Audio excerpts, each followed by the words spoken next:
If you are running ads on Facebook, this video is going to help you lower the cost per acquisition, whether you're aiming for leads, whether you're aiming for purchases, whatever company you have, this video is going to break that down. I'm going to talk about internal versus external variables, and then I'm going to show you a live example that has spent about $30,000 in the last 2 to 3 weeks.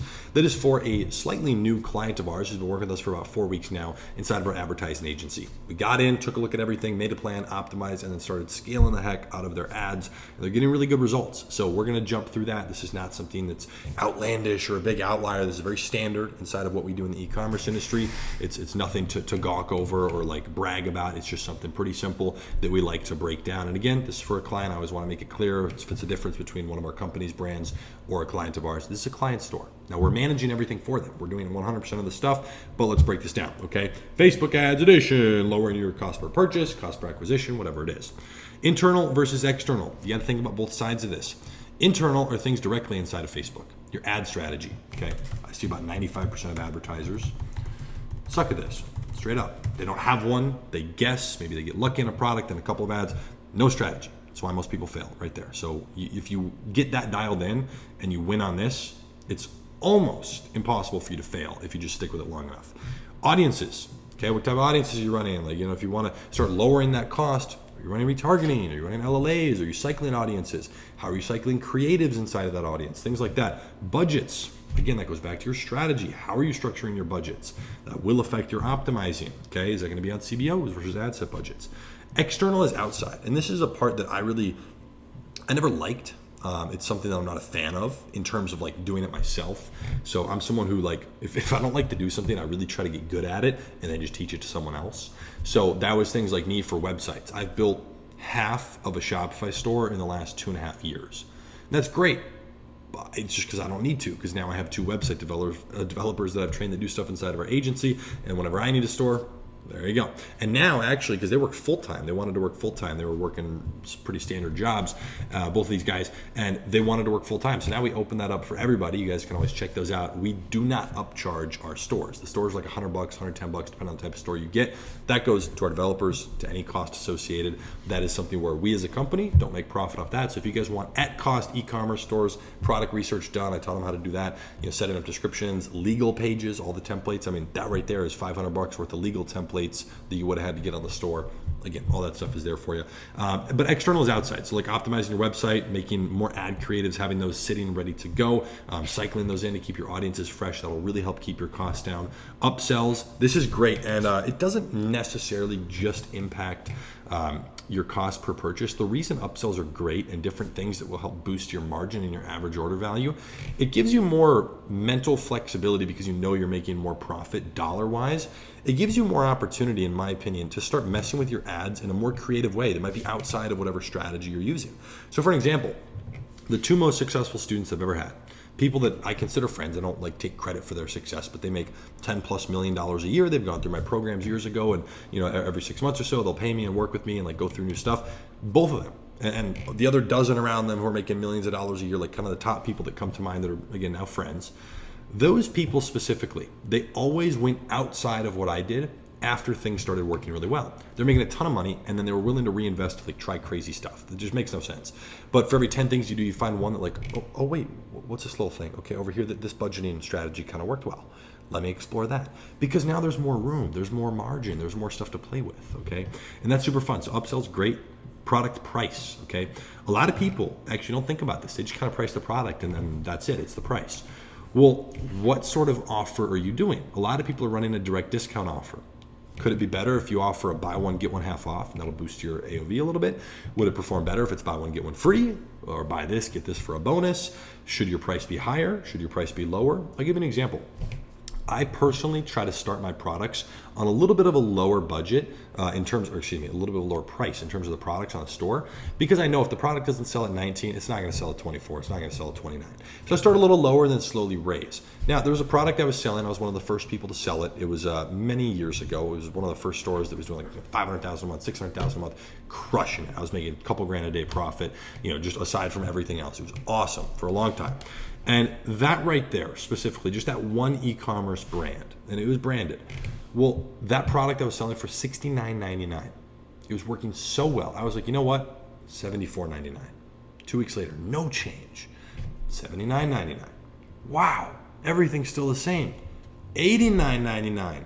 No way, it's still the same. It was like no drop in conversion, just more profit. And then I went to $99.99. Then it started peeling back. It was, okay. Like $89.99 was the optimal price. That was 30% more than what I was charging. 30% in pure profit. Insane, right? So strategies like that can actually help, because some people overprice their products. They're like, I'd like to get 30. Yeah, I'm sure you would, but what if the product is not worth that? So, you might have to price it lower. So product price is just something to consider. Those are internal and external variables, all things that we focus on for clients inside of our advertising agency, and all things we show inside of our programs, which, by the way, right now, if you didn't watch the last video, I think you guys have like 3 days left or so. We're doing a cool bundle deal where you can get our entire brand new performance dropshipping program, which shows everything e-commerce related. We talk about legal, we talk about tax structure, talk about, getting fast shipping times with dropshipping. We give you all of our industry connections. We talk about payment processing, ad account security, all that stuff. You're going to get that instead of $900 for $497, and we're going to throw in our $500 advanced Facebook ad program that shows you from start to finish a bunch of live examples, all this cool fun stuff for free. We've never done that, and we don't plan on doing it again, but if you want that, check it out. Now, this is the example. $27,000 spent in 3 weeks. Okay, nothing phenomenal, nothing crazy. We have stuff where we spend more than that every day, but this is really cool because it's something we're very heavily in that optimizing process, trying to scale it, trying to get the store better, trying to get the margin better. The margin's like 35% right now. That's great. How do we increase it? Things like that. So blocked out all the names because there's some audiences there and it's clients, so I can't really show you that. I like to keep their stuff private. Amount spent. These are all campaigns. Okay, 23,000 down here on the biggest one. A lot of this stuff wasn't tracking perfectly correctly in terms of conversion value, so we kind of cut that out. Anyways, cost per purchase. You can see a very consistent average here of high sixes. 630, 692, 710, 616. 790, okay? 21 purchases, okay? Ignore the 3, it's something new that we're testing. That's why CPP is high. 164, 98, 89, 92, 106. So it's not 3 purchases, it's not 5 purchases, it's dozens, it's hundreds, it's 50s here, it's 80s there, 200 there. It's an exponential amount. This is, again, just over a 3-week period. So things are working extremely well and they're constantly being altered. So at that point, we pull groups of audiences that are working and we put them over into CBOs to see if those will optimize. And usually with higher budget CBOs, $1,000 a day, $1,500 a day, those can really optimize when they have multiple good audiences that are already proven to work with multiple creatives under each. Those can optimize really well and get a lower cost per purchase. So that's one thing that we do in terms of the direct ad strategy. But I urge you, if you're trying to lower your cost, look at internal and external. People really seem to flock and focus on internal, and they like to think, oh yeah, I'm scaling. I'm like, oh cool, what are you working on? I'm bumping up the budgets. I'm like, okay, that's one way to do it, but we always like to see if we can optimize in other ways, because you'd be surprised. Upsells right here, this is usually an extra 15% margin on the store in profit. So if the store is already doing $10,000 a day when the client comes to us, then we bring it up to $100,000 a day, and we help optimize their upsells. So let's say they go from 7.5% to 15%.